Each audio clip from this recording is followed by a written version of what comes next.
सादर प्रणाम। मैं नीरजा चौधरी एक बार फिर बायोलॉजी के नए टॉपिक के साथ आप सभी का स्वागत एवं अभिनंदन करती हूँ। हम पढ़ रहे थे सेल डिवीजन को। थोड़े टाइम पहले हमने पढ़ा था माइटोसिस के बारे में और उसके बाद हमने पढ़ा था सेल साइकिल के बारे में। उसी सीक्वेंस को हम आगे बढ़ाते हैं और आज हम बात करते हैं मेयोसिस के बारे में, यानी अर्धसूत्री विभाजन के बारे में। देखिए, माइटोसिस के बारे में जब हमने पढ़ा तो उस समय हमने जाना था कि जब हम माइटोसिस डिवीजन देखना चाहते हैं तो हम कहाँ या किस पार्ट की स्टडी करते हैं। बात करते हैं मेयोसिस की, क्योंकि कंपैरिजन नहीं कर रहे हैं अभी, सिर्फ मेयोसिस के बारे में बात करते हैं। तो मेयोसिस की जब हम स्टडी करते हैं तो मेयोसिस की स्टडी होती है जर्म सेल्स में, यानी कि जनन कोशिकाओं में हम मेयोसिस को देख सकते हैं।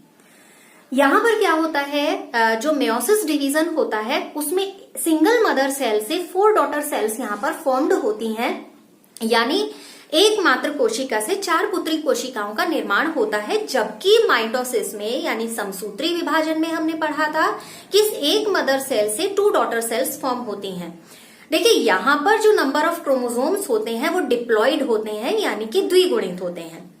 जो पूरे का पूरा डिवीजन है, जो मेयोसिस को हम पढ़ेंगे, अर्धसूत्री विभाजन को हम पढ़ेंगे तो 2 फेजेस में कंप्लीट होता है, यानी कि विभाजन की जो प्रक्रिया है या डिवीजन की जो प्रोसेस है वो प्रोसेस 2 टाइम में कंप्लीट होती है।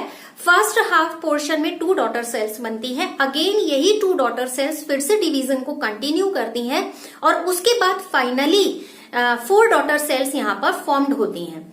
जैसे यहाँ पर कुछ पॉइंट्स इससे रिलेटेड लिखे हैं, जैसे डिप्लॉयड क्रोमोसोम्स बनते हैं, यानी कि द्विगुणित क्रोमोसोम्स यहाँ पर बनते हैं। जब डॉटर सेल फॉर्म होती है तो उसमें फर्स्ट डिवीजन की बात कर रहे हैं, उसमें जो नंबर ऑफ क्रोमोसोम्स होते हैं वो हैप्लॉइड होते हैं।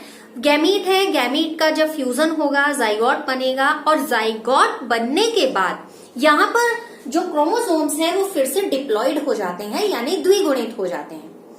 हमें इसकी स्टडी करनी है तो कहां पर करनी है, तो हम इसकी स्टडी कर सकते हैं एंथर्स में, यानी पराग कोश में हम इसकी स्टडी कर सकते हैं और वहां पर हम मेयोसिस डिवीजन की अलग अलग फेजेस को देख सकते हैं। डिवीजन देखिए, जैसा कहा कि 2 टाइम में कंप्लीट होता है और इन 2 टाइम में कंप्लीट होने की जो बाद वाली फेज होती है, जैसे हमने कहा फर्स्ट हाफ पोर्शन में 2 डॉटर सेल्स फॉर्म होंगी, अगेन यही 2 डॉटर सेल्स क्या करेंगी, कंटिन्यू करेंगी डिवीजन को और उसके बाद फाइनली हमें 2 डॉटर सेल्स और मिलती हैं, यानी कि रिजल्टेंट 4 डॉटर सेल्स यहाँ पर मिलती हैं। डिवीजन चूंकि 2 बार हो रहा है तो इसको टेक्निकली 2 नाम दिए गए हैं। फर्स्ट डिवीजन को हेट्रोटिपिक डिवीजन और सेकेंड डिवीजन को होमोटिपिक डिवीजन कहा जाता है। होमोटिपिक डिवीजन जो है वो माइटोसिस के तरीके से ही है, उन्हीं फेजेस को वो फॉलो करता है। तो मेयोसिस वैसे तो थोड़ा लंबा डिवीजन है, उसके बारे में पढ़ने के लिए हम डायग्रामेटिकली पढ़ते हैं तो ज्यादा अच्छा रहेगा, क्योंकि डायग्राम देखते जाएंगे क्रोमोसोम्स कैसे कंडेंस हो रहे हैं, कैसे उनमें पेयरिंग हो रही है, कैसे उनमें डिवीजन हो रहा है और जो प्रोफेज है, प्रोफेज को कितनी फेजेस में डिवाइड किया गया है, तो उसको देखने के लिए डायग्राम के थ्रू पढ़ते हैं। तो शुरू करते हैं मेयोसिस के बारे में।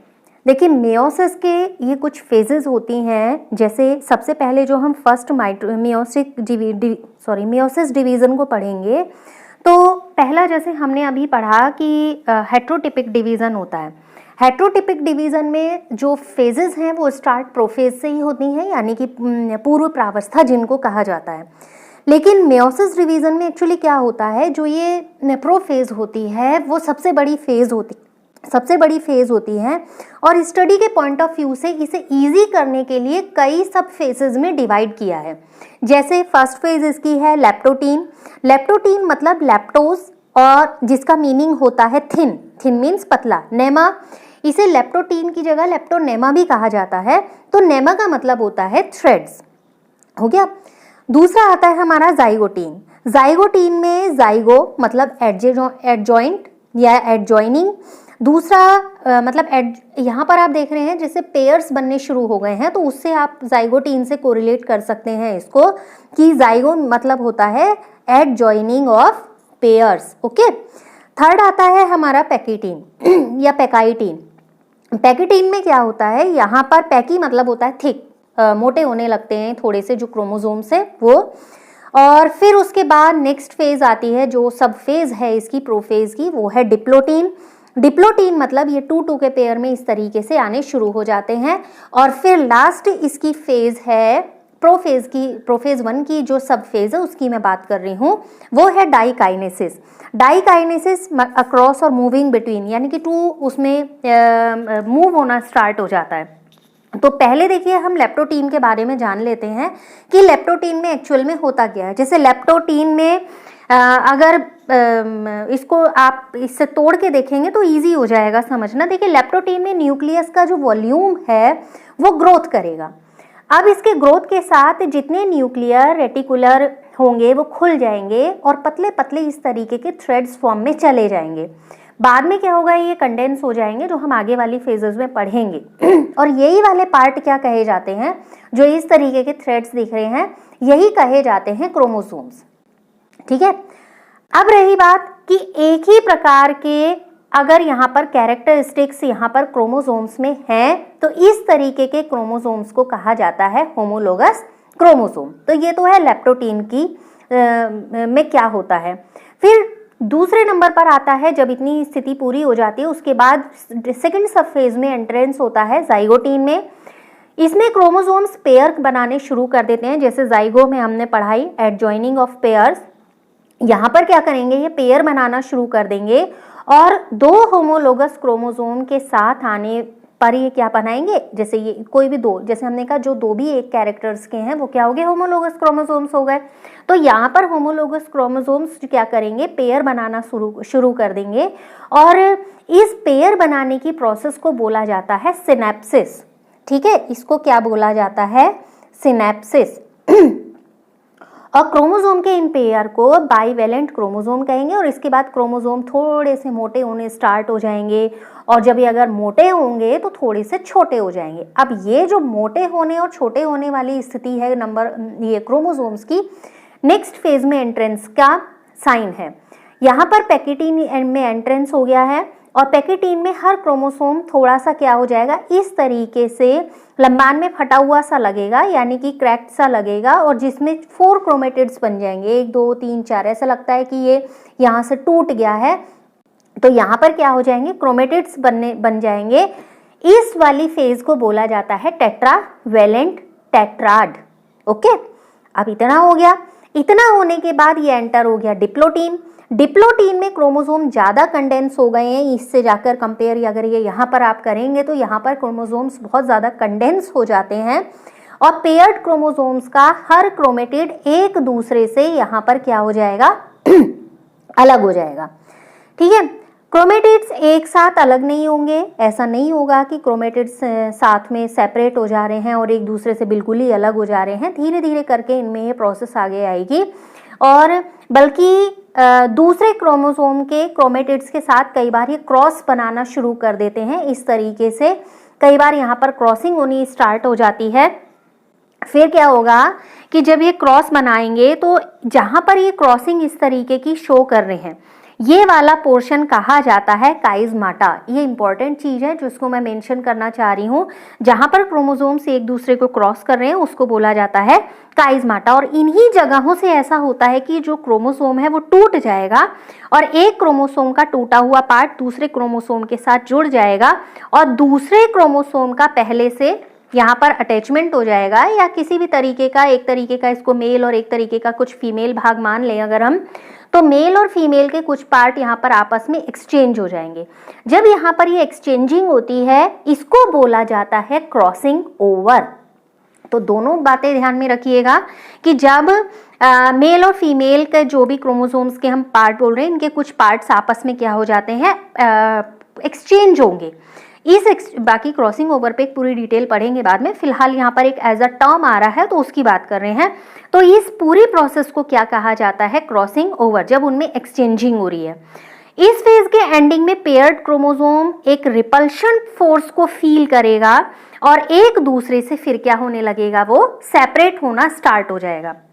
फिर फेज में एंटर हो गया डाइकाइनेसिस। रिप्लेसमेंट की या प्रोफेज की अगर हम कहें तो लास्ट सब फेज होती है ये।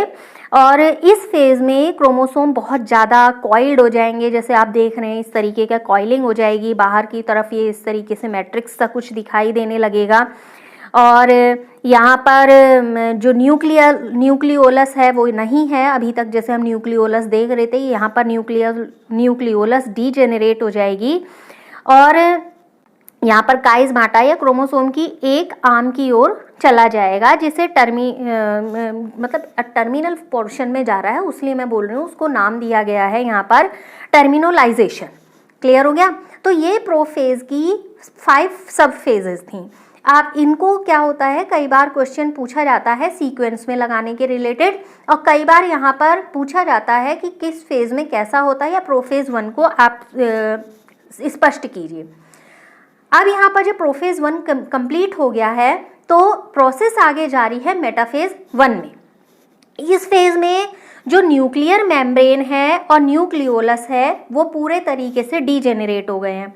स्पिंडल फाइबर्स यहाँ पर बनने लगे हैं इस तरीके से, ठीक है, सॉरी, इस तरीके से ये स्पिंडल फाइबर्स यहाँ पर बनने लगे हैं और क्रोमोसोम्स क्या हो गए हैं, यहाँ पर इस तरीके से अटैच होने स्टार्ट हो गए हैं। अब स्पिंडल के बीच का जो एरिया होता है, इस इक्वेटर जिसको हम कहेंगे, इस स्पिंडल के बीच वाले एरिया पर क्रोमोसोम यहाँ पर लगने शुरू हो जाते हैं एक सीक्वेंस में, मतलब इक्वेटर पे आ जाते हैं। ठीक, ये तो थी मेटाफेज 1। अब इसके बाद क्या होता है, स्पिंडल एनाफेज 1 में एंट्रेंस होता है और इस फेज में क्रोमोसोम एक रिपल्शन को फील करते हैं। जैसे देखिए ये क्रोमोसोम्स यहाँ पर थे, अब ये क्या कर रहे हैं, ऊपर को एक खिंचाव महसूस कर रहे हैं। ये इस तरीके से क्या कर रहे हैं, स्पिंडल का ऊपर की ओर, जिसे हम ये पोल कह रहे हैं, यहाँ की ओर ये क्या कर रहे हैं, एनाफेज में एक रिपल्शन सा फील कर रहे हैं और इस रिपल्शन की वजह से ही क्रोमोसोम्स कहाँ चले जाएंगे, अपोजिट पोल की ओर। क्योंकि काइज़मेटा बनने की वजह से एक्चुअली होता ऐसे है कि एक एक क्रोमोसोम के 2 क्रोमेटिड्स में से एक के कुछ पार्ट्स में क्रॉसिंग ओवर हो गया, सब में नहीं होगा, एक के कुछ पार्ट्स में क्रॉसिंग ओवर हो गया। तो इस वजह से क्रोमोसोम के दोनों क्रोमेटिड जेनेटिकली समान तो होंगे नहीं, एक से कैरेक्टरिस्टिक्स के तो होंगे नहीं। तो ऐसे में क्योंकि डिवीज़न से जो क्रोमोसोम्स के नंबर हैं वो आधे रह गए और इस तरीके का डिवीज़न क्या यहाँ पर हुआ, म्योसिस डिवीज़न। क्योंकि म्योसिस डिवीज़न है तो इस नंबर ऑफ क्रोमोसोम्स यहाँ पर क्या रह जाएंगे, हाफ हो ही गए। चलिए आगे बढ़ते हैं और इसमें एंटर हो जाता है फिर ये टीलोफेज में। इस फेज में हर क्रोमोसोम के ग्रुप में न्यूक्लियर अपीयर होना शुरू हो जाता है। ठीक है, अब ये न्यूक्लियोलस अपीयर होनी जब स्टार्ट होगी, इस न्यूक्लियोलस की स्टार्टिंग के बाद एक न्यूक्लियर मेम्ब्रेन बन जाएगी और साइटोप्लाज्म का डिवीज़न हो जाएगा, जिसे हमने पढ़ा है साइटोकाइनेसिस के रूप में पहले। जिस सेल में फर्स्ट डिवीज़न में सेल वॉल नहीं बनती है उसमें दोनों न्यूक्लियस साइटोप्लाज्म में ही रह जाएंगे और उनके बीच में एक प्रोटोप्लाज्मिक मेम्ब्रेन, जिसे जीव द्रव्य कला कहते हैं, वो बननी यहाँ पर शुरू हो जाएगी या वो जीव द्रव्य कला यहाँ पर बन जाएगी।